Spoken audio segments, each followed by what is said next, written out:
പ്രിയപ്പെട്ടവരെ, പണം അത് ആരുടേതാണെങ്കിലും അനാവശ്യമായി പാഴാക്കരുത്. പ്രത്യേകിച്ച് ജനങ്ങളുടെ നികുതി പണം. കഴിഞ്ഞ 1.5 വർഷക്കാലമായി മണക്കാട് ജ്യോതിസ് ഓഡിറ്റോറിയത്തിന് മുൻപിൽ പാഴായി പോകുന്ന വാട്ടർ അതോറിറ്റിയുടെ വെള്ളമാണത്. പലതവണ വിളിച്ചറിയിച്ചിട്ടും ഫലമൊന്നുമില്ല. ഇനി നമ്മൾ ആരോട് പറയും? ഈ അന്യായത്തിന് പരിഹാരം ഉണ്ടാക്കാൻ നിങ്ങൾ തന്നെ പറയൂ. ഇങ്ങനൊരു മെസ്സേജ് എൻ്റെ വീടിൻ്റെ തൊട്ട അയലോക്കത്ത് തന്നെയാണ്. എനിക്ക് കഴിഞ്ഞ ദിവസമാണ് ഈ മെസ്സേജ് ഇങ്ങനെ ഒരാൾ പാസ് ചെയ്തു. ഇങ്ങനൊരു സംഭവം. ഇത് നോക്കുക നിങ്ങൾ. നമ്മുടെ തൊടുപുഴ മണക്കാട്, തൊടുപുഴ ടൗണിൽ നിന്ന് 2 കിലോമീറ്റർ വഴി മണക്കാട് റോഡ് സൈഡിൽ തന്നെ 1.5 വർഷത്തിന് മേലിലായി ഇങ്ങനെ ഈ വെള്ളം പോയിക്കൊണ്ടിരിക്കുന്നുണ്ട്.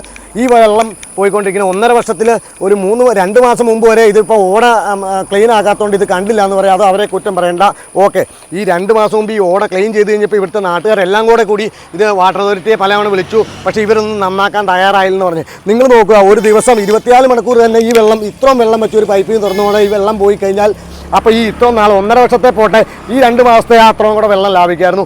അപ്പോൾ ഇതൊന്ന് നന്നാക്കുക. തൊടുപുഴയിൽ നിന്ന് 2 കിലോമീറ്റർ മാറി മണക്കാട് സ്കൂളിൻ്റെ സമീപത്തായി ജ്യോതിസ് ഓഡിറ്റോറിയത്തിൻ്റെ സമീപത്താണ് ഇത്.